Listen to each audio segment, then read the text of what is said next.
Graça e a paz, amém, querido Jesus. João 17, o verso 1 diz assim: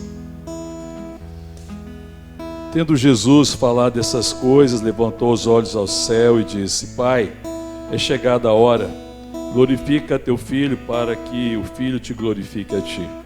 Assim como lhe conferiste autoridade sobre toda a carne, a fim de que ele conceda a vida eterna a todos que lhe deste. E a vida eterna é esta: que te conheçam a ti, o único Deus verdadeiro, e a Jesus Cristo a quem enviaste. Eu te glorifiquei na terra, consumando a obra que me confiaste para fazer. E agora glorifica-me, ó Pai, contigo mesmo, com a glória que eu tive junto de ti antes que houvesse mundo. Manifestei o teu nome aos homens que me deste do mundo. Eram teus, tu nos confiaste, e eles têm guardado a tua palavra. Agora eles reconhecem que todas as coisas que me tens dado provêm de ti, porque eu lhes tenho transmitido as palavras que me deste, e eles a receberam, e verdadeiramente conheceram que saí de ti e creram que tu me enviaste. É por eles que eu rogo. Não rogo pelo mundo, mas por aqueles que me deste, porque são teus. Ora, todas as coisas minhas são tuas, e as tuas coisas são minhas, e neles eu sou glorificado. Já não estou no mundo, mas eles continuam no mundo, ao passo que eu vou para junto de ti. Pai Santo, guarda-os em teu nome, que me deste, para que eles sejam um assim como nós. Quando eu estava com eles, guardava-os no teu nome, para que o que me deste, e protegi-os, e nenhum deles se perdeu, exceto o filho da perdição, para que se cumprisse a Escritura. Mas agora vou para junto de ti, e isso falo no mundo, para que eles tenham o meu gozo completo em si mesmos. Eu lhes tenho dado a tua palavra, e o mundo os odiou, porque eles não são do mundo, como também eu não sou. Não peço que os tires do mundo, e sim que os guardes do mal. Eles não são do mundo, como também não sou. Santifica-os na verdade, a tua palavra é a verdade. Assim como tu me enviaste ao mundo, também eu os enviei. E a favor deles eu me santifico a mim mesmo, para que eles também sejam santificados na verdade. Vamos orar. Te louvamos, ó Deus, te agradecemos. Ó Deus, bendizemos o teu nome, Deus. Te damos graça pela vida, por esse dia, por esse tempo de culto, por esse tempo de adoração. Te damos graça por esse tempo de comunhão, de estarmos reunidos na tua presença, na certeza de que foi o Senhor mesmo que nos atraiu a esse tempo, que o Senhor está no meio de nós. E pedimos agora, Pai, que o Senhor manifeste a tua palavra, que o Senhor nos dê a tua palavra. Fala conosco, Pai. É a nossa oração, em um nome de Jesus. Amém. Oração sacerdotal de Jesus, né? O tempo de Jesus estava se cumprindo. Ele tinha caminhado todo esse tempo com os discípulos, estava se aproximando muito a hora do seu sacrifício, e ele faz essa oração, né? E ele faz essa oração muito nessa perspectiva de que nós fôssemos formados pela palavra. Quando nós vemos a palavra de Deus e vemos o testemunho de todos os homens e mulheres, de todos aqueles que foram instrumento da graça de Deus, todos eles foram formados pela palavra. Nós também temos o testemunho, nós vamos ver lá na carta aos Hebreus, dizendo que o mundo foi formado pela palavra. Tudo é formado pela palavra. Deus formou o mundo pela sua palavra. Pela sua palavra, todas as coisas foram criadas. Pela sua palavra também, ele está formando a igreja, ele está ministrando ao coração da igreja.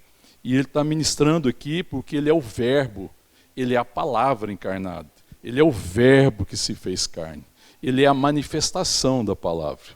E os discípulos estão sendo formados pela palavra, pela manifestação da palavra de Deus, para que a gente possa caminhar e sermos um instrumento, porque a palavra de Deus faz de mim um instrumento. A palavra que me forma é a palavra que revela, a palavra faz com que a minha vida vá materializando a vontade de Deus. E ele está ministrando aqui, ele está orando ao Pai em favor dos discípulos.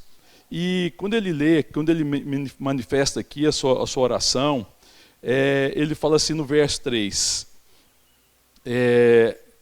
no verso 2, assim como lhe conferiste autoridade sobre toda a carne, a fim de que conceda a vida eterna a todos o que lhe deste, né? Que Deus concedeu essa autoridade ao seu Filho Jesus. E o verso 3, e a vida eterna é esta. Qual que é a vida eterna? Olha a afirmação de Jesus, o que é a vida eterna? A vida eterna é o quê? Que te conheçam, a ti, o único Deus verdadeiro, e a Jesus Cristo a quem enviaste.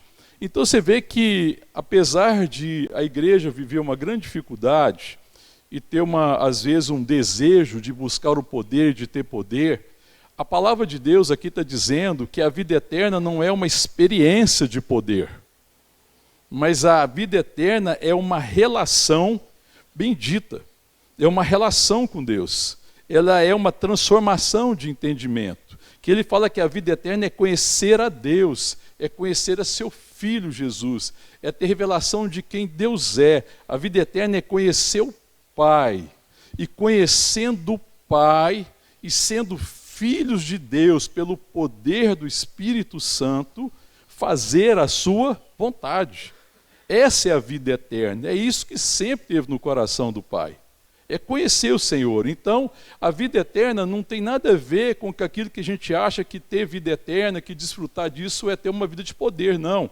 É pelo poder de Deus, pela obra do Espírito Santo e pela palavra, ter uma mente transformada, ter um entendimento transformado.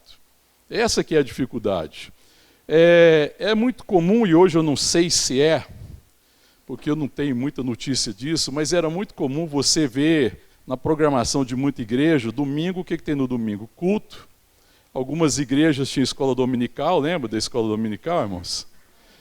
O culto no domingo é a escola dominical. E depois, durante a semana, o que tinha em algumas igrejas? Qual que era a programação? Tarde da bênção, busca de poder. É estranho. Todas essas duas coisas, é muito estranho o Evangelho. Porque quando ele fala da transformação do entendimento e o conhecimento de Deus, esse conhecimento passa pela certeza que nós já somos abençoados. E que buscar a bênção é uma falta de entendimento, porque o entendimento da palavra, o conhecimento da verdade, e aquilo que a palavra vai formando no meu coração, é essa revelação que nós já fomos abençoados nele, e que nós somos chamados para sermos abençoadores. Então a tarde da bênção, para mim, só tem sentido se você for lá à tarde para abençoar alguém. Se você for na tarde da bênção, em alguma programação, para ser uma bênção na vida dos outros, irmão, tem tudo a ver com o Evangelho. Agora você vai na tarde da bênção para ser abençoado, você é criança, não compreendeu, não entendeu, não tem o conhecimento necessário. É preciso que Cristo seja formado no seu coração, é preciso que a gente entenda e compreenda a obra que Deus está realizando no nosso coração. E também, se eu vou numa reunião em busca de poder, é também uma coisa que é estranha ao Evangelho, porque o Evangelho não fala disso. O Evangelho fala que nós devemos testemunhar Cristo em nós. É testemunhar o poder. É que a minha vida testemunhe o que o poder de Deus em Cristo realizou na minha vida. Então eu fui chamado para testemunhar quem, irmãos? O poder de Deus na minha vida faz com que eu seja testemunha de quem? Quem que você tem que testemunhar? Vamos conversar aqui, irmãos. Quero ouvir, eu não estou ouvindo. É testemunho de si? É testemunho de que você é poderoso? É testemunho de que você é poderosa? Você tem que testemunhar quem, irmão? Cristo.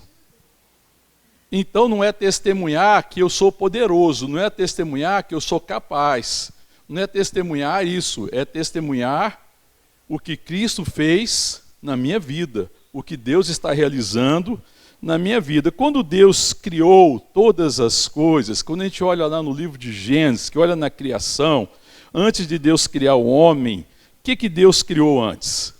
Céus, a terra, firmamento, as estrelas, os animais, os peixes, as aves, as árvores, a relva. Se Deus quisesse testemunhar do seu poder de criar nesse sentido, de testemunhar de existência, porque Ele criou, Ele precisava ter criado a gente? que testemunhava a criação? Tudo que ele criou, amém, irmão? Então Deus não precisava criar o homem e a mulher para dar testemunho da criação, para dar testemunho de existência, porque todas as coisas criadas já testemunham a existência. Testemunho, então, que Deus é aquele que traz à existência as coisas que não existem. Amém? Quando nós contemplamos a beleza da criação, nós reconhecemos o poder de Deus em criar. Mas era isso que Deus estava chamando para a gente ser testemunha? Quando Deus nos criou, a palavra de Deus lá também em Gênesis fala que Deus nos criou para sermos o quê? Uma imagem da sua semelhança. Quando ele falou assim, façamos o homem a imagem da nossa semelhança, ele estava e estava nos criando ali, aquela palavra está dizendo que ele estava nos criando, e ele estava no fundo nos criando em Cristo, porque ele está criando a relação, ele está criando o homem e a mulher, ele está criando um ser relacional, ele está nos criando em Cristo para sermos conforme a sua imagem e a sua semelhança, ou seja, uma imagem da sua semelhança. Então era para que a gente testemunhasse ele. O testemunho da igreja, do homem, para testemunhar o próprio Deus, a pessoa de Deus, quem Deus é, o seu caráter, os seus atributos, as suas virtudes. Porque as outras coisas criadas, elas já falam do poder criador de Deus. Mas era que a gente fosse o testemunho agora da sua relação, o testemunho da comunhão que nós temos com Ele, testemunhar o seu caráter, porque a palavra de Deus diz que nós fomos destinados a sermos conforme a imagem do seu Filho, amém, irmãos? Fomos destinados a sermos conforme a imagem do seu Filho. E ninguém, irmão, ninguém pode ser a imagem do Filho de Deus se não estiver em Cristo. Então, quando a palavra diz que Ele estava formando o homem, que Ele nos cria, e que Ele nos cria a imagem da sua semelhança, o homem que Ele estava formando não eram pessoas individualmente, mas era a relação nossa com seu Filho Jesus, a igreja, amém, irmãos? Porque não é possível, irmão, não é possível que nenhum homem testemunhe Deus, que nenhum homem seja uma imagem, uma semelhança de Deus, se não for por Jesus Cristo, amém, querido? Se não for por Jesus Cristo, nós não podemos testemunhar. Então, quando Jesus está orando, Ele está orando aqui por uma coisa extraordinária, por uma coisa fundamental, que é a nossa comunhão com eles. Ele ora aqui, na oração sacerdotal, e a gente não vai entrar em todos os detalhes, porque é um texto longo e demandaria muito tempo para estudar esse texto. Ele ora para que a gente seja um com Ele, e com o Pai, e com o Espírito, assim como eles são um. Assim como existe uma unidade, existe uma comunhão bendita e extraordinária, Jesus está orando pela nossa comunhão, amém, irmão? Para que essa nossa comunhão seja conhecida, que ela seja testemunho de que nós estamos em Cristo, e isso testemunho do amor do Pai. Porque as pessoas conhecerão a Deus se elas andarem com os filhos de Deus, amém, irmão?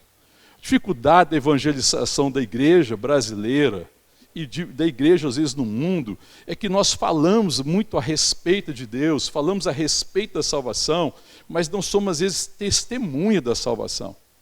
E a evangelização não é simplesmente falar. Tem a ver com anunciar, sim, tem a ver com declarar o poder de Deus e a obra que Deus fez, tem. É necessário proclamar, mas a evangelização ela não pode ser proclamada num vazio.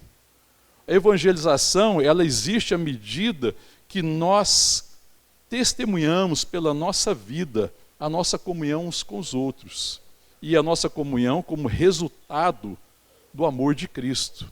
Para que a nossa vida vá testemunhando que nós somos filhos de Deus. Porque o mundo vai conhecer o Pai se ele conhecer um filho e uma filha, amém, irmão?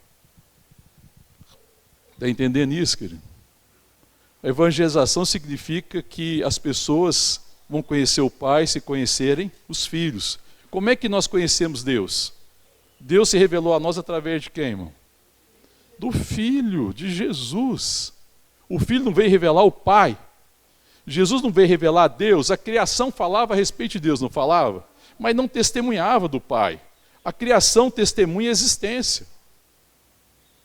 Mas os filhos testemunham a vida eterna. A vida que o mundo precisa está muito além dessa existência. É vida eterna, é vida abundante. E essa vida eterna está nele. Essa vida está no Pai e está no Filho. E o mundo conhece essa vida através do testemunho cristão, através da igreja que está em Cristo Jesus. E essa é a oração de Jesus. E fala no verso 3, a vida eterna é esta, que te conheçam a ti. E a vida fala desse conhecimento. E esse conhecimento que vai trazendo essa transformação. Esse conhecimento que muda a minha realidade, de perdido para salvo, de cego para aquele que vê, mas que também me transforma, amém, irmãos? Então a gente pensa muito em poder, e a nossa dificuldade com poder é que nós achamos que nós precisamos de poder para mudar a nossa vida. Irmão, a minha vida já foi mudada pelo poder de Deus, amém, querido? A sua vida já foi mudada pelo poder de Deus? Você crê em Jesus? Você crê na obra da cruz? Você crê que você é a habitação do Espírito Santo? Essa é a mudança. A mudança que eu precisava era essa. Agora o que eu preciso depois dessa mudança? É de poder ou de uma transformação de entendimento? Ou de revelação? Ou de crescer no conhecimento? Isso fala da santidade. Nós compartilhamos domingo passado sobre a segunda carta de Pedro, quando o apóstolo Pedro está falando que todas as coisas que nos conduzem à vida e à piedade já nos foram dadas. E que ele nos deu as suas muito grandes e preciosas promessas para que a gente se torne participante da natureza de Deus. Então nós já recebemos isso, essa mudança necessária já foi feita. A nossa dificuldade é compreender essa transformação e o que é de fato santidade. E Jesus está falando aqui e afirmando sobre essa questão da santidade. Ele está falando dessa necessidade de nós conhecermos a vontade do Pai e caminhar nessa vontade, de nós termos responsabilidade. Aí eu vou te perguntar uma coisa, qual que é a nossa dificuldade? Você acha que a nossa dificuldade é conhecer a vontade do Pai? Você acha que Deus tem posto dificuldade em revelar a sua vontade, irmão? Sim ou não? Qual que é a nossa dificuldade, então? Porque se nós somos transformados, à medida que nós conhecemos a vontade do Pai, qual que é a nossa dificuldade? Eu vou fazer uma pergunta maior ainda. Você acha que o problema da igreja é um problema de poder ou é um problema de autoridade, irmão? A igreja brasileira, eu estou falando da igreja brasileira, nessa geração, ela tem um problema de poder ou tem um problema de autoridade? De autoridade. Porque a autoridade vem da relação, e a autoridade vem de conhecer quem eu sou, a autoridade vem de ser transformado. Essa autoridade tem a ver com isso. A crise não é de poder. Qual que é o problema? É que a igreja busca poder. Por que a igreja busca poder, irmão? Porque nós achamos que as coisas têm que ser mudadas. Nós pensamos que a circunstância à nossa volta tem que ser mudada. É por isso que nós temos essa fascinação pelo poder. E quem é que propõe isso para nós? Quem está nos fascinando? Quem que te fascina com poder? Quem te fascina com uma proposta de poder? De você ser poderoso, de você ser poderosa? Satanás, o diabo. Quando Jesus foi tentado, na tentação no deserto, Satanás propôs o que para Jesus, irmão? Ele propôs o quê? Ele propôs uma transformação, ele propôs poder. Se prostrado me adorais, eu te darei a glória deste mundo. Não é a proposta de poder, irmão? Não é isso que Satanás está sempre propondo? Poder. Porque se você for poderoso, você muda a situação à sua volta. Deixa eu perguntar para você uma coisa. Nas suas relações, nos seus relacionamentos pessoais, nos relacionamentos interpessoais, como amigos, na sua família, na sua casa, seja onde é que for, o que precisa acontecer? As coisas precisam ser mudadas ou você tem que ser transformado? Mas você gostaria que acontecesse o quê? A gente sabe que a gente tem que ser transformado. A gente quer o quê? A mudança. O que você pensa em relação ao outro? Quando você pensa numa pessoa difícil, você conhece pessoa difícil, irmão? Você se relaciona com pessoa difícil? Sim? Então, o que você quer que aconteça? Você quer ser uma imagem da semelhança de Cristo para ela, você quer testemunhar o amor de Deus, você quer testemunhar a vida eterna, você quer ser transformado, você quer manifestar o fruto do Espírito, ou você quer que ela muda? É mais fácil, né, irmão? Porque a gente gosta do poder, porque a gente fala, não, se eu tiver o poder de mudar... Irmão, se nós tivéssemos o poder de mudar a nossa casa era outra. E a gente ia se enganar redondamente, a gente descobriu que o problema da nossa casa era a gente, mas a gente ia se decepcionar depois, mas que a gente ia fazer a mudança, ia fazer, não ia? Agora, se a palavra de Deus diz que o fruto do Espírito é resultado de Cristo em mim, qual que é o fruto do Espírito, irmão?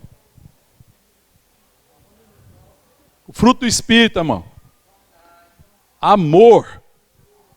Aí você desdobra o amor em bondade, benignidade, paciência, domínio próprio, fé. Mas o fruto do Espírito é amor. Como é que você vai viver essa experiência de manifestar o amor? Porque Deus é amor. Então, se eu devo ser uma imagem da semelhança de Deus, eu devo aprender a amar como Ele amou. O amor é sacrificial, o amor se dá em favor do outro, o amor se entrega para o bem do outro, o amor abençoa o outro. Como é que você vai viver a experiência do amor se as coisas não derem errado na sua casa ou nos seus relacionamentos? Me fala. A gente quer a experiência de poder porque a gente quer uma vida perfeita. Nós queremos uma vida sem problemas, às vezes, a nossa tentação é essa. É de achar que a nossa dificuldade são os problemas. Não, a nossa dificuldade não é uma questão de poder, a nossa dificuldade é uma questão de transformação, de entender quem eu sou e viver para o propósito de Deus, conhecer Deus, qual que é a tua vontade. E pela sua vontade, e pela palavra, e pelo Espírito Santo, eu posso amar as pessoas difíceis. Eu posso amar as pessoas que me decepcionam. Eu posso perdoar, eu posso ser amoroso, eu posso ser paciente. Você já viu as pessoas falarem, você mesmo já falou assim, não, fulano me tira a paciência. Você já falou isso? Mas isso é verdade, irmão? Tem alguém que tem a capacidade de tirar a nossa paciência?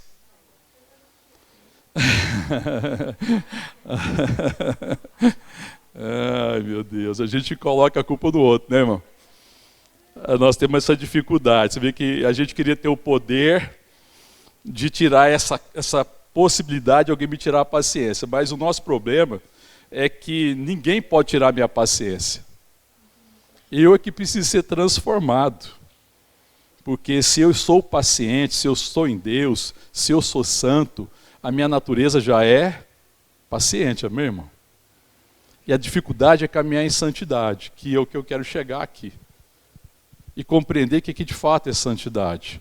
Porque a nossa dificuldade, às vezes, é pensar isso. Não, irmão, quem pode, escuta o que eu estou te falando. Em Cristo nós somos pacientes, amém, irmão? Agora, santidade é não permitir que eu seja corrompido naquilo que eu sou em Deus. Santidade não é algo que eu faço que me torna santo. Santidade não é fazer certas coisas para ser santo. Santidade é quando eu tenho a convicção pela palavra, minha mente transformada, meu entendimento transformado, que eu sei quem eu sou e que eu sei o propósito da minha vida, e agora eu não permito que nada corrompa quem eu sou.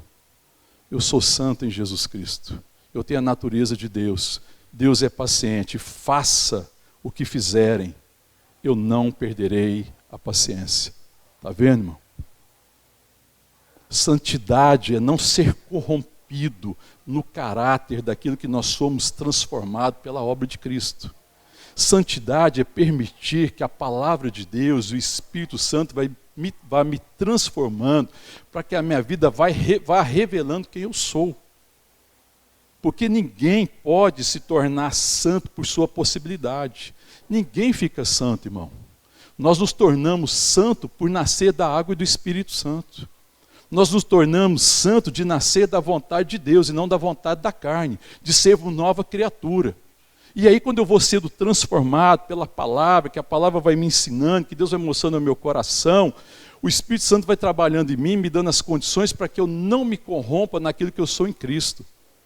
A gente pensa que santidade tem a ver com mérito, Que santidade é o resultado daquilo que eu mereço por ter feito as coisas certas. Não, irmão, santidade é quando sabendo que eu tenho a nova natureza em Jesus Cristo, e quando eu tenho essa mente transformada, quando eu cresço no relacionamento com Deus, e eu não estou buscando simplesmente o poder de Deus, mas eu me rendo no poder da palavra, de me transformar, e no poder do Espírito Santo de fazer com que eu ande em santidade, e eu não me corrompa no propósito eterno que Deus tem para a minha vida. E o propósito que Deus tem para a minha vida é que eu seja uma imagem da semelhança de Deus. O nosso problema, o problema da igreja, irmão, é de corrupção. Me desculpe o peso da palavra. O problema não é não ter as condições, porque o apóstolo Pedro diz que Deus já nos deu todas as coisas que nos conduzem à vida e à piedade, que nos conduz a andar em santidade. Deus nunca abriu mão, irmão, de que a igreja é de santidade, mas santidade não é uma questão de legalismo, não é algo que eu faço, que eu alcanço, e vou agora me tornar santo. Não, santidade é essa certeza que pela graça de Deus eu sou nova criatura, eu tenho a natureza de Deus, e agora o que eu preciso é não permitir que o velho homem e que este mundo corrompa o meu coração. O problema do nosso coração é um problema de corrupção. Esse é o problema do nosso coração. E o que o Espírito Santo está lidando, irmão, é com a corrupção do nosso coração. Quando nós lemos aqui o texto, queria que você voltasse no texto comigo. Aliás, deixa eu marcar daí, antes de voltar nesse texto do Evangelho de João, vai lá em Romanos capítulo 12. O apóstolo Paulo, nessa carta, depois de explicar, o apóstolo Paulo na carta de Romanos, ele explica toda a questão da salvação, da graça de Deus, da perdição, da obra do Espírito Santo, da maravilha, da sabedoria, dos desígnios de Deus. No verso, depois de explicar tudo isso, aqui no capítulo 12, ele fala assim: rogo-os, pois, irmãos, diante de todas essas coisas, e pelas misericórdias de Deus, que apresenteis o vosso corpo por sacrifício vivo, santo e agradável a Deus, que é o vosso culto racional. E não vos conformeis com este século. Não tomem a forma desse século, não sejam corrompidos por este século, mas transformai-vos pela renovação da vossa mente. Então ele está falando que a nossa grande necessidade é de sermos transformados pela renovação da nossa mente. Essa transformação é pelo que, irmão? Pela palavra de Deus. Porque todas as coisas vêm à luz pela palavra. É a palavra que vai trazendo a realidade da santidade, que vai revelando quem eu sou, que vai me ensinando a viver, que vai me educando para a vida, que me educa para o reino. Aí ele fala assim: sejam transformados pela renovação da vossa mente para o quê? Para um propósito. O que está escrito aí, irmão? Para que experimenteis o quê? Qual seja a boa, agradável e perfeita vontade de Deus. Então a nossa transformação da nossa mente é para que a gente experimente, ou seja, experimentar fala de expressar. Quando a minha mente é transformada pela palavra, pelo Espírito de Deus, e que eu conheço então a vontade de Deus, isso vai me trazendo convicção. Essa revelação da palavra me dá responsabilidade, me faz responsável, me faz ter compromisso com o quê? Com a vontade de Deus. Não é isso que está dizendo? Para que experimenteis qual seja a boa, agradável e vontade de Deus. Isso me traz compromisso, isso me faz uma pessoa responsável, que tem compromisso com a vontade de Deus, de tal forma então que a minha vida vai expressar quem eu sou. Filho de Deus. O chamado de Deus para a igreja é para que a igreja expresse quem, irmão? O Filho. Expresse Cristo, porque nós estamos unidos com Cristo. E nós vamos expressar Cristo através da nossa comunhão. A comunhão que nós temos com Ele e a comunhão que nós temos uns com os outros. E o amor é a maturidade da comunhão. A comunhão se mostra madura no amor que eu tenho pelos irmãos, da forma com que nós nos amamos. Amém, irmão? Porque a comunhão é o espírito do Evangelho. O Evangelho sem comunhão, ele está despido da sua autoridade. Porque a autoridade que nós temos para ministrar a salvação e a redenção é o amor com que nós nos amamos, pela revelação de quem nós somos, pela transformação do meu entendimento, por conhecer a vontade de Deus, e a vontade de Deus que eu seja a manifestação de quem Ele é. E Deus é amor. Amém, irmão? Glória a Deus, irmão.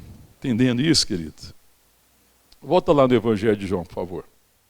Jesus, ele continua dizendo depois, no verso 4, eu te glorifiquei na terra, consumando a obra que me confiaste a fazer. E a obra que Deus confiou a Cristo fazer era a revelação do Pai, a revelação de quem Ele é, a revelação do seu amor, da sua graça, da sua misericórdia. E o verso 5, e agora glorifica-me, ó Pai, contigo mesmo, na glória que eu tive junto de ti antes que houvesse mundo. Porque, na verdade, tudo isso já estava no coração de Deus. Deus não foi surpreendido por nada, irmão. A palavra de Deus diz que os planos de Deus são perfeitos. E ali, na criação, e quando Deus formou o homem, e Deus forma o homem à imagem e à semelhança dele mesmo, Ele estava nos formando em Cristo. Só que isso é um processo que foi acontecendo na história. A palavra de Deus que em Cristo, em Abraão, todas as famílias seriam benditas, e nós seríamos abençoados e benditos em Cristo. Porque em Cristo nós nos tornaríamos uma só família, e em Cristo nós seríamos a expressão do que era o ser humano. Porque o ser humano não é um indivíduo. O ser humano é a comunhão dos santos. É a existência de amor, é a existência em comunidade, em graça, unidos pelo amor, pela graça. Essa expressão, porque é a expressão do Pai, do Filho e do Espírito Santo, que é uma comunhão de amor, que é uma comunhão bendita. Amém, querido? Então, ele está falando disso desde que, antes que houvesse mundo, esse já era o propósito. Olha o verso 6, manifestei o que, irmão? Aos homens, o teu nome, o que Deus significa, qual que é o propósito de Deus, qual que é a vontade de Deus, quem Deus é. Manifestei o teu nome aos homens que me deste no mundo, eram teus e tu me confiaste, e eles têm guardado o que, irmão? A tua palavra. Porque nós somos transformados pela palavra. Porque a palavra transforma a minha vida na expressão de quem eu sou nele. Amém? O verso 7, e agora eles reconhecem que todas as coisas que me têm dado provêm de ti mesmo. Porque eu lhes tenho transmitido as palavras que me deste, e eles a receberam, e verdadeiramente conheceram que saí de ti e creram que tu me enviaste. Você veja que Jesus veio para a manifestação de que Ele é o Filho de Deus, para que a gente conhecesse o Pai. E eles agora reconhecem que Jesus é o enviado de Deus, amém, querido? Ele é o Filho de Deus, então o que Ele é? O Cristo. Depois no verso 8 ele fala, verso 9, é por eles que eu rogo. Não rogo pelo mundo, mas por todos aqueles que me deste, porque são teus. Ora, todas as minhas coisas são tuas, e as tuas coisas são minhas. E neles eu sou glorificado. Em quem que Cristo é glorificado, irmão? Dos discípulos? Lá no passado, 2000 anos atrás? Em quem Cristo é glorificado, irmão? Em nós. Na nossa relação, no amor com que nós amamos, na comunhão que nós amamos, no propósito que nós vivemos, de amar um ao outro, de abençoar um ao outro. Olha o verso 11, já não estou no mundo, mas eles continuam no mundo, ao passo que eu vou para junto de ti. Pai Santo, guarda-os em teu nome, que me deste, para que eles sejam um, assim como nós. Que coisa extraordinária, né, irmãos? Ele está falando que Deus nos salvou para cumprir um propósito de sermos a imagem, a semelhança de Deus, para que a nossa vida testemunhe Cristo, para que as pessoas que andarem conosco conheçam o Pai, porque a palavra de Deus diz que quem vê o Filho vê o Pai, e as pessoas precisam ver em nós, filhos e filhas de Deus. Amém, querido? Porque quem vê o Filho vê o Pai, e nisto Cristo é glorificado, quando as pessoas veem em nós os filhos de Deus. E nós somos conhecidos como filhos de Deus na relação que nós temos de amor, de zelo, de bênção, no testemunho que nós damos a respeito do Filho de Deus. Nós somos os filhos de Deus, nós estamos unidos com Cristo. É impossível separar a igreja de Cristo. Por isso que quando o Senhor criou a imagem e a semelhança, Ele pensava em Cristo. Porque ninguém pode ser a imagem e a semelhança de Cristo se não estiver unido a Cristo. E quem está unido a Cristo está unido aos irmãos. Então, a maior prova de que alguém é cheio do Espírito Santo não é uma experiência de poder. Não é um poder. A maior prova de ser cheio do Espírito Santo é o amor à comunhão. As pessoas mais cheias do Espírito Santo são as pessoas que amam a comunhão. E se nós não temos amado a comunhão, nós estamos perdendo a perspectiva da vontade de Deus. Deus ama a comunhão de seus filhos, porque é pela comunhão que Ele é conhecido. O amor com que nós nos amamos, a forma como é que nós cuidamos dos outros. Não é ter uma igreja perfeita, não é ser uma igreja extraordinária e maravilhosa, irmão. É uma igreja que tem problemas, é uma igreja que tem dificuldades, que existe infantilidade, que existe crianças, que existe adolescentes na fé, crianças na fé, meninos na fé, mas que existe gente adulta na fé, que existe pessoas maduras na fé, que nós ensinamos uns aos outros, amém, querido? Que nós amamos aos outros, que a fraqueza do meu irmão é a oportunidade de eu testemunhar o amor de Deus, amém, querido? É uma igreja que se perdoa, nós nos perdoamos, é uma igreja que não carrega mágoa. Sabe, querido, uma marca da comunhão é quando as mágoas são resolvidas, porque é impossível, irmão, que nos nossos relacionamentos não haja desencontros e isso produza mágoa. Deixa eu marcar daí o texto, é comigo lá na carta aos Hebreus, pouco à frente aí. Antes de Tiago, depois das cartas de Paulo, Hebreus capítulo 12. Verso 14. Hebreus 12, verso 14. Amém, queridos? Acharam? Hebreus 12, 14 diz assim: segui a paz com todos e a santificação, sem a qual ninguém verá o Senhor, atentando diligentemente, porque ninguém seja faltoso, separando-se da graça de Deus, nem haja alguma raiz de amargura que brotando vos perturbe e por meio dela muitos sejam contaminados. Existem duas coisas que a gente precisa compartilhar a respeito desse texto aqui. Essa é uma dificuldade da igreja em relação à santidade. Porque a gente pensa o seguinte: seguir a paz com Deus e a santificação, sem agora ninguém verá o Senhor. O que você está pensando? O que você entende? Sem santificação ninguém verá o Senhor. Que você precisa caminhar em santificação para ver o Senhor, irmão. É isso. Porque muita gente entende esse texto, eu já vi muita pregação falando isso, irmão. Pregação bem legalista, bem equivocada, mas dizendo isso: olha, sem santificação você não vai ver o Senhor. Se você não caminhar em santificação, se você não se santificar nessa perspectiva de eu ter mérito, porque eu pratiquei as coisas certas e não errei, eu não vou ver Deus. É isso que está dizendo, irmão? Se eu não entender bem aqui como é que está o texto e organizado o texto, eu posso cair nesse engano. Agora deixa eu te falar uma coisa, deixa eu te perguntar uma coisa. É possível alguém ser santo sem ver Deus, irmão? Nós somos santos por quê, irmão? Você ficou santo primeiro, e depois porque você é santo, e você é perfeito e extraordinário agora, você está vendo Deus? É isso, irmão? Ou você viu Deus, Ele se revelou a ti, na sua graça, no seu amor, e isso te fez santo. Qual a alternativa que é verdadeira? A primeira ou a segunda, irmão? A segunda. Então, como é que você pode ler esse texto e falar sem santidade ninguém verá Deus, pensando que se eu não caminhar em santidade, se eu não for perfeito, eu vou perder a salvação, eu não vou ver o Senhor? Não é isso que está dizendo. O que ele está dizendo?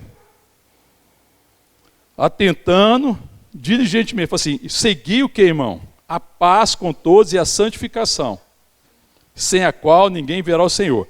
Se você não andar pela realidade da transformação da sua mente, conhecendo quem você é e dando lugar à vontade de Deus, tendo compromisso com a vontade de Deus, as pessoas não vão conhecer quem você é, não haverá santidade E por elas não conhecerem que você é filho de Deus, elas jamais conhecerão a Deus. É isso que está dizendo. Que as pessoas conhecerão a Deus se elas andarem com os filhos de Deus. Então, qual que é a certeza que a minha casa vai conhecer a Deus, irmão? Qual que é a certeza que a sua casa vai conhecer a Deus? Me fala, irmão, por quê? Porque elas andam com você, irmão. Você está caminhando em qual direção? Me fala, para onde você está indo, irmão? Para onde nós estamos indo, irmãos? Nós estamos voltando para onde? Para casa. Nós estamos no caminho de volta para casa. Então, se eu estou de volta para casa, no caminho, quem andar comigo vai chegar aonde, irmão? Em casa, na casa do Pai. Então, sem a santificação, se você não for a expressão daquilo que Deus te formou, a imagem e a semelhança de Deus, ninguém verá a Deus. A sua casa não poderá ver a Deus. Se você for alguém que acredita apenas, mas não vive o Evangelho, não se rende à vontade, se você não tem compromisso com a vontade de Deus, vai ser muito difícil a sua casa conhecer a Deus, porque eu não ando em santidade. Você vê que o problema não é que eu não seja santo, o problema é que eu estou permitindo a corrupção do meu coração. E se Deus te salvou na sua casa, é para que as pessoas conheçam a santidade e assim conheçam a Deus. Que elas conheçam um filho e uma filha de Deus. Veja Deus na sua vida. E por conhecer o Filho, vejam o Pai. E conheçam o amor do Pai. Qual que é o nosso problema, irmão? Que nosso coração está se corrompendo. Porque nós queremos não cumprir o propósito de Deus. Nós queremos que Deus satisfaça os nossos desejos e os nossos caprichos. E quando você quer que Deus satisfaça os seus desejos e seus caprichos, você está atrás de poder. Você não está atrás de santidade. Santidade é abrir mão dos meus desejos e dos meus caprichos e ter compromisso com a vontade de Deus, com a palavra de Deus. É me render a essa vontade. Isso é santidade. Amém, querido? Porque em Cristo eu já sou santo. Mas a proposta de Satanás sempre será corromper o seu coração. E Satanás sempre dirá para você, não, o que você precisa é ser como Deus. Você não precisa de transformação de entendimento. Para que a palavra? Para que a comunhão? Para que a unidade? Você precisa de poder.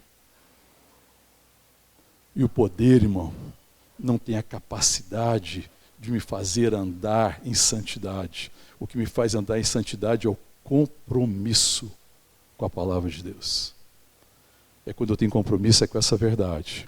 Como o apóstolo Paulo diz na carta aos Romanos, para que a gente seja transformado no nosso entendimento, para que a gente possa experimentar a boa, perfeita e agradável vontade de Deus.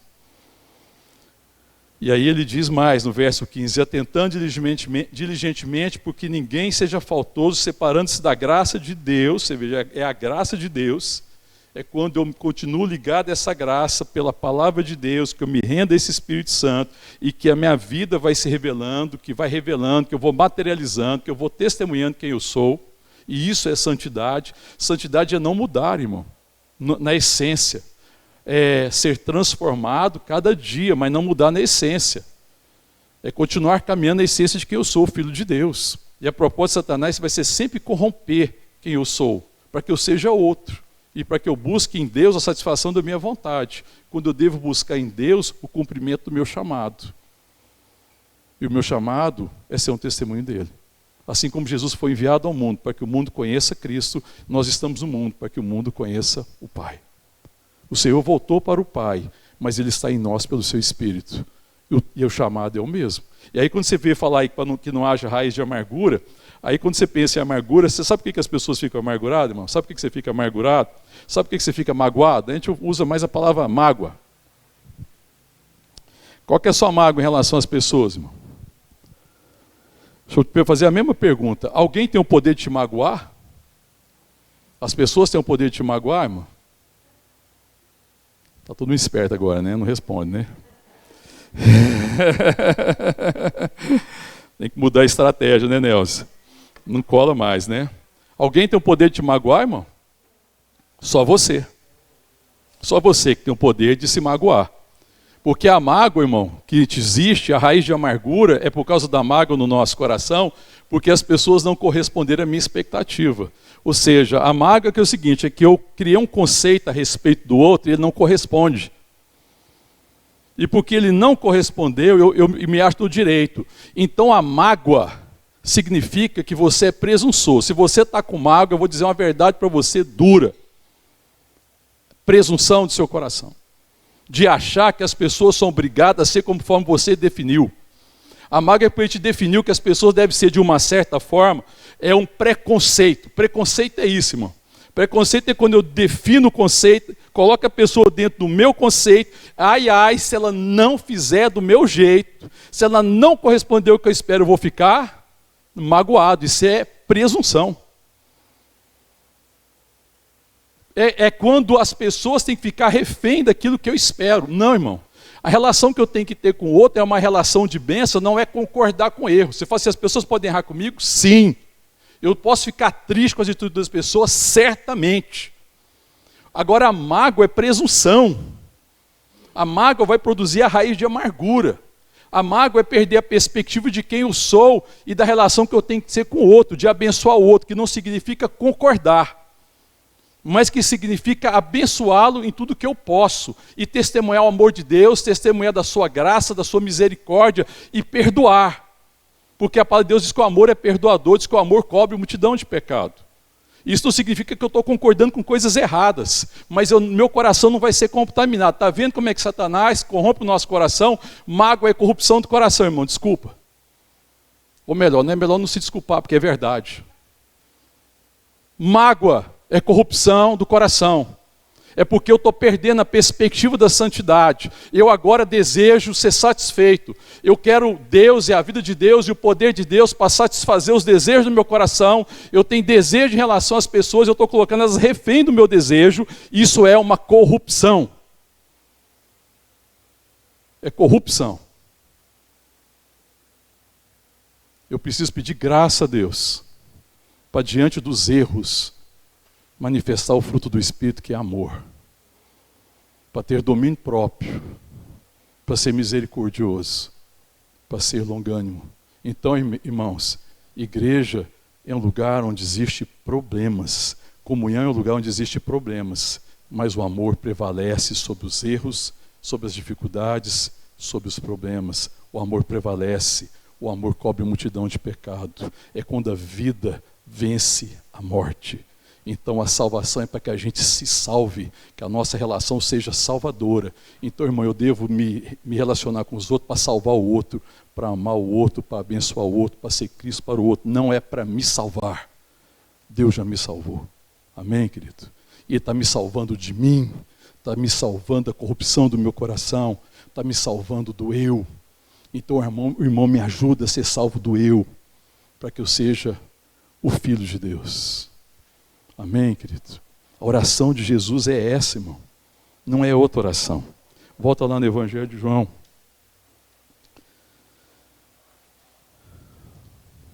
Verso 12 agora. Quando eu estava com eles, guardava-os no teu nome que me deste, protegi-os, e nenhum deles se perdeu, exceto o filho da perdição, para que se cumprisse a Escritura. Mas agora vou para junto de ti, e isso falo no mundo, para que eles tenham o meu gozo completo em si mesmo.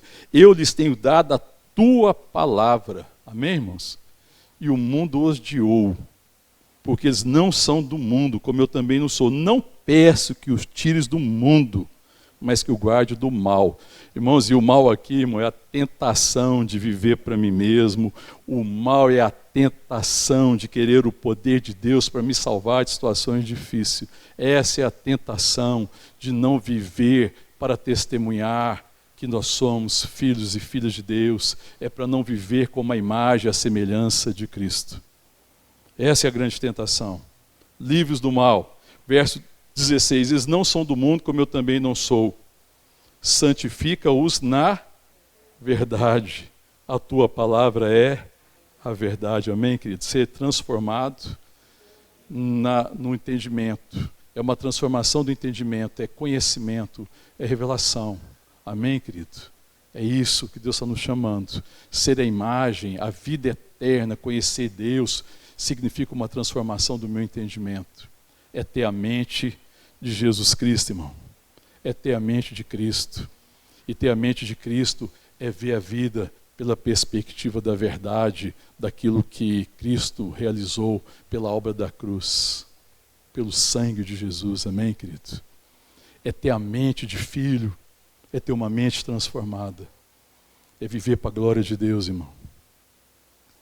Depois ele continua, assim como tu me enviaste ao mundo, completa para mim, irmão. Assim como tu me enviaste ao mundo, versos 8, também eu os enviei ao mundo.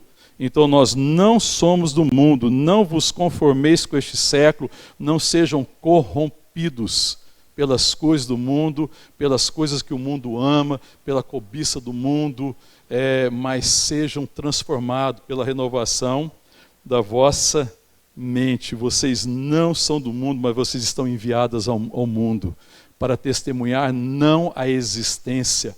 Vocês estão enviados ao mundo para testemunhar a vida eterna. E qual que é a vida eterna? Conhecer a Deus e ao seu Filho Jesus Cristo. É um processo crescente. Santificação é quando eu estou crescendo na transformação do meu entendimento. E por essa transformação e pelo poder do Espírito Santo, cada dia mais a minha vida expressa a minha santidade. Amém, querido? Santidade é a expressão da vida de Deus. Amém, querido? É quando eu não dou lugar à corrupção. Santidade é compromisso com a verdade, é compromisso com a vontade do Pai. Depois, o que ele continua dizendo? É a favor deles que eu me santifico a mim mesmo, para que eles também sejam santificados no que, irmão? Irmão, Jesus se santifica porque ele não era santo? Por que Jesus se santifica então, irmão? Jesus era santo ou não era santo? Ele é santo. Deixa eu perguntar para você, você é santo ou não é santo? Hã? Você é santo ou não é? Então, santifica a ti mesmo. O que significa? Porque Jesus era santo ou não era, irmão? Sim. Então, como é que Jesus se santifica? Jesus está fazendo alguma coisa para se tornar santo. Ele tinha se perdido, Jesus tinha se corrompido. Jesus está fazendo alguma coisa para se tornar santo, irmão, na sua possibilidade. Então, como é que Jesus se santifica? Significa que eu não me corrompo, eu não mudo, eu sou Deus. Quando a palavra de Deus diz santo, santo, santo, quando nós estivermos diante de Deus, nós vamos dizer santo, santo, santo. A congregação dos santos, todos os anjos, todos os filhos de Deus, todas as pessoas salvas de todas as épocas vão dizer diante do Senhor, santo, santo, santo. Por quê, irmão? Porque ele não muda. Eu sou Deus, eu sou santo, eu não mudo. Jesus se santifica dizendo, eu não me corrompo.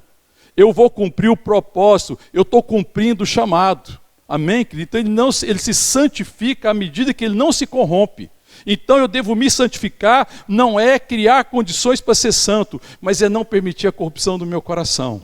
Viver para a glória de Deus, cumprir o chamado, ter compromisso com a vontade de Deus, ter compromisso com a palavra de Deus. E quem tem compromisso com a palavra de Deus, entende o chamado, tem compromisso com a comunhão. Porque nós somos um em Cristo.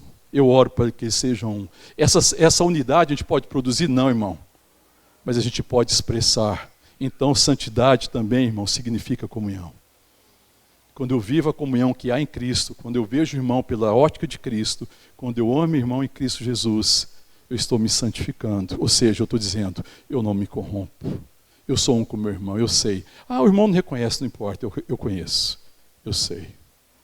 Eu sei quem nós somos. É a favor dele que eu me santifico. Então, irmão, você deve se santificar a favor de quem?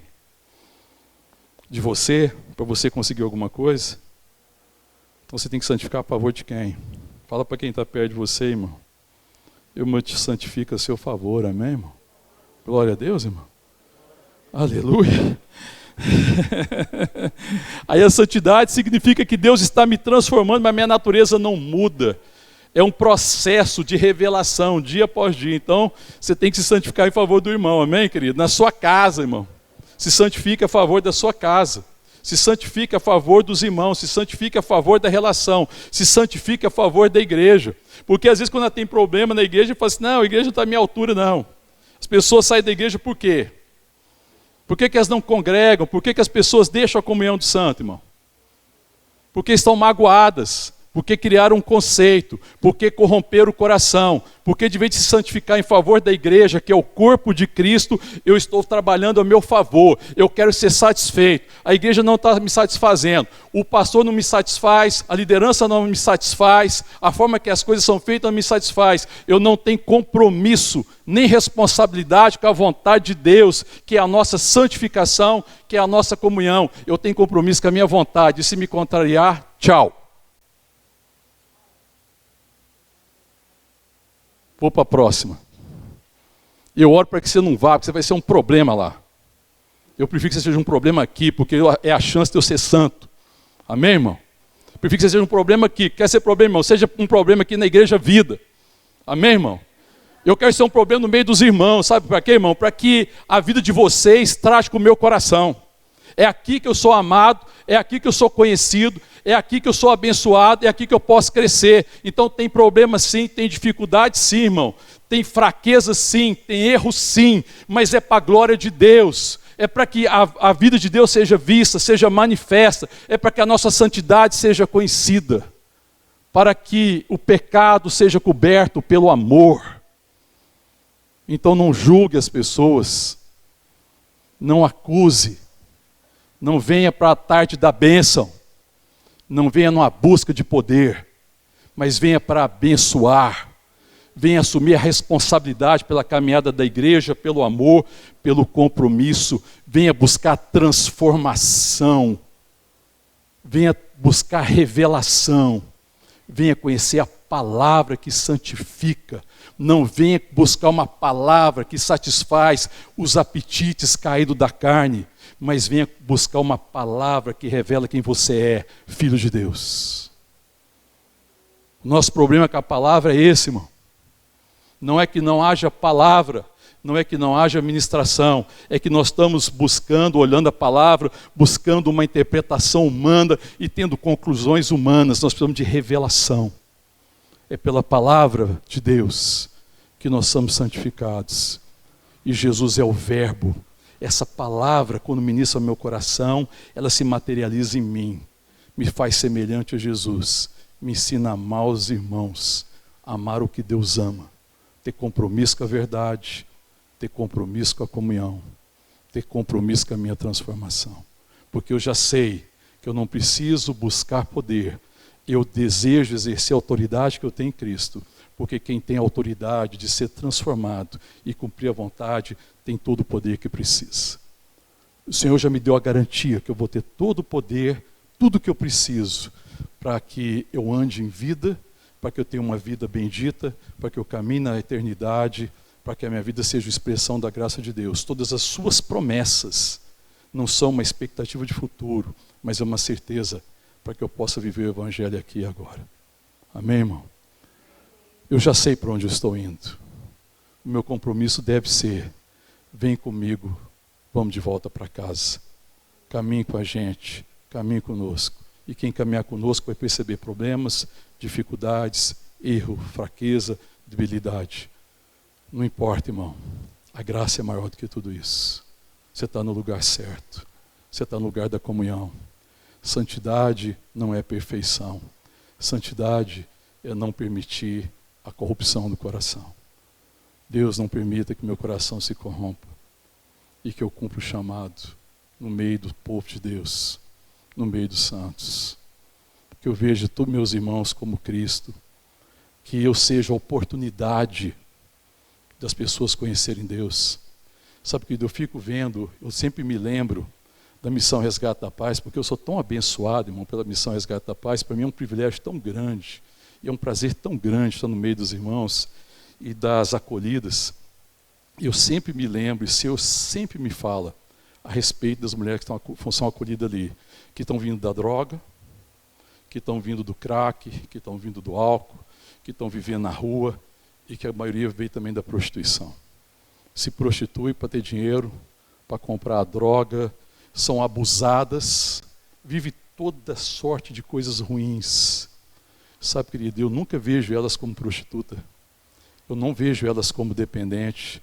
Eu não vejo elas como drogada. Todas as vezes que eu chego lá, irmão, o Senhor fala assim para mim: eis a tua irmã. E você sabe o que eu quero ser para elas? Amém? Vou esperar as crianças entrar.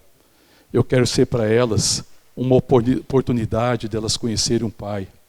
Eu quero manifestar para ela o filho. Amém, querido? Você sabe qual que é o problema dos homens com a prostituição? Vou pegar aqui com os homens. Vou pegar um pouquinho sobre a questão de prostituição. Você sabe por que os homens se prostituem? Presta atenção aqui, queridos. Você sabe por que os homens se prostituem, irmão? Você sabe por que existe prostituição? Por que um homem se prostitui, vai numa prostituta e se prostitui, irmão? Por quê, irmão? Porque ele é refém de um desejo. Algo não satisfez o desejo. Ele pode se prostituir como homem casado, pode se prostituir como homem solteiro. É prostituição. Porque a relação fora do casamento está fora do plano de Deus. Mas eu quero satisfazer o meu desejo. E aí ele busca uma prostituta. E ele encontra uma prostituta e vê nela a oportunidade de alguém que possa satisfazer seu desejo, porque está insatisfeito com alguém, pode estar insatisfeito com o casamento, pode estar insatisfeito com a esposa, pode estar insatisfeito com a sua situação, ele está insatisfeito. E aí ele busca alguém para se prostituir. É como ele vê a pessoa, aquela mulher, como uma oportunidade de satisfazer os seus desejos. Isso é uma corrupção profunda da carne. Então, diante de uma prostituta, o que o homem deveria ver, irmão? Diante de uma prostituta. Quando você se encontrar diante da prostituta, o que um homem que se encontra com a prostituta deve ver? A filha. Porque ela não sabe que é filha. É a oportunidade dela conhecer o pai. Quando você estiver diante de pessoas que estão com a vida errada, eu devo ser para ela uma referência. Eu devo ser o filho. Eu devo ser uma manifestação do Filho, porque ninguém conhece o Pai senão pelo Filho. E a palavra de Deus diz que quem vê o Filho, vê o Pai. E a minha oração, quando eu estou diante dessa situação, quando eu estou na missão resgate da paz, faz: Senhor, que elas vejam em mim o Filho, para que quem vê o Filho, vê o Pai, e que elas te conheçam e sejam salvas. Amém? Por isso que eu amo a comunhão dos santos lá. É por isso que é um prazer do meu coração estar junto, porque eu sei que é a oportunidade, que Deus não está levando ela ali por causa das suas drogas, não está levando isso por causa da prostituição. Deus está levando elas ali para que elas o conheçam e conheçam o Pai. Então Deus está chamando essas mulheres à igreja, ao corpo. E é isso que nós temos que ser para elas. É oportunidade. Eu preciso olhar para as pessoas e falar: Senhor, eu talvez seja a única oportunidade dessa pessoa conhecer Deus. Nas minhas relações, irmão, nós temos que entender quem nós somos. Talvez a gente vai ser a única oportunidade que aquela pessoa tem de conhecer o Pai. E elas vão conhecer o Pai se eu for, de fato, a manifestação dos filhos de Deus. Se a minha vida for assim, e se o meu desejo seja esse: Senhor, que meu coração não se corrompa, mas que quem vê a mim, veja o Pai. E que eles conheçam a nossa comunhão, e que eles conheçam o nosso amor, e conheçam que Deus está no nosso meio, que nós somos filhos de Deus, e que Deus está chamando para casa os filhos que estão perdidos. Que haja santidade, amém? Que haja transformação, que haja compromisso com a vontade de Deus. Essa é a nossa grande dificuldade: se render à vontade de Deus. Somos uma geração refém dos seus desejos e dos seus caprichos. Satanás é expert em corromper os corações. E talvez essa deva ser a oração principal da igreja: Senhor, cura o nosso coração da corrupção, para que a santidade que nós temos em Ti seja conhecida. Em nome de Jesus. Vamos orar? Eu fico pensando, irmãos, tenho meditado esses dias, muito a respeito da igreja, da caminhada, dos desafios que nós temos pela frente, e de toda essa verdade, toda a palavra que Deus tem trazido ao nosso coração. Tudo aquilo que Deus, de uma forma graciosa, tem ministrado, tudo aquilo que Deus já corrigiu, todos os erros que nós já cometemos, como é que essa graça é abundante, como é que Deus não muda, como é que Deus não nos trata segundo o nosso procedimento. Irmão, porque se Deus tratasse a gente segundo o nosso procedimento, se Deus amasse mais quem agrada a Ele mais, e amasse menos quem agrada a Ele menos, Deus seria corrupto. Deus não seria santo. Mas Deus ama tanto aqueles que o agradam e ama também aqueles que não têm agradado. Mas Ele continua sendo santo, irmão. Ele continua sendo um Deus de amor, de graça, e nós somos testemunho dessa graça. E aí, irmão, eu me lembro do pastor Sérgio. Eu vou pedir licença para o pastor Sérgio para falar do nome dele aqui. Eu me lembro quando o pastor Sérgio ministrava na igreja e na minha caminhada, no início da minha caminhada. E o pastor Sérgio, um homem de Deus, um homem com grande compromisso com a palavra, um homem com grande compromisso com a santidade, com a transformação. E eu ouvia muita gente falar assim: eu não entendo a palavra do pastor Sérgio. Mas o problema, irmão, não era entender a palavra do pastor Sérgio. Sabe qual era o problema? Era aceitar a realidade daquela palavra. Então o nosso problema, irmão, meus irmãos e minhas irmãs, não é entender o que a gente tem ministrado. Algumas pessoas falam: pastor Mário está falando umas coisas difíceis. Não estou nada. Não estou falando nada difícil, irmão. O problema é aceitar. O problema é reconhecer que essa é a verdade. O problema é reconhecer a palavra, se render a essa palavra, ser transformado pela essa palavra, santificado pela essa palavra. Porque essa palavra é morte para os meus desejos. O problema é morrer para mim e viver para Deus. Mas a palavra de Deus diz que quem quiser salvar a sua vida ou os seus desejos, perderá. Mas quem perder a vida ou abrir mão dos seus desejos pela minha vontade, esse viverá. O Senhor tem nos chamado a viver. E Ele tem nos dado todas as coisas que nos conduzem à vida e à piedade. E a vida eterna, irmão, é conhecer o Pai e seu Filho Jesus Cristo. E ser uma expressão deles. Amém? Ficar de pé, vamos orar? Eu não sei como é que tem sido a sua realidade, a sua experiência. Eu não sei como é que está seu coração hoje em relação a isso. Mas eu creio que o Senhor vem nos chamar hoje à santidade. Sede santos, porque eu sou santo. Sede santos, eu sou santo. Não mudem. Sejam igreja verdadeira. Sejam povo de Deus. Eu não mudo, eu sou Deus. Amém? Não corrompam o vosso coração. Sede santo significa: não se deixem corromper por esse mundo. Eu não me corrompo. Eu sou Deus. Meus caminhos são perfeitos. E este caminho, a igreja, é o caminho da salvação. E a igreja é a esperança do mundo. Amém, querido? Se a igreja não for sal da terra, perdeu completamente o sentido. Fala com o Senhor, para Ele ministrar o teu coração, amém? Para que você tenha compromisso com a vontade de Deus e que você ore a Deus para: Senhor, eu me santifico em favor da igreja. Me ajuda a me santificar em favor dos santos, em favor da igreja, em favor da igreja que é o corpo de Cristo. Me ajuda a viver para a tua glória. Glorifica o teu nome em mim, em nome de Jesus, amém?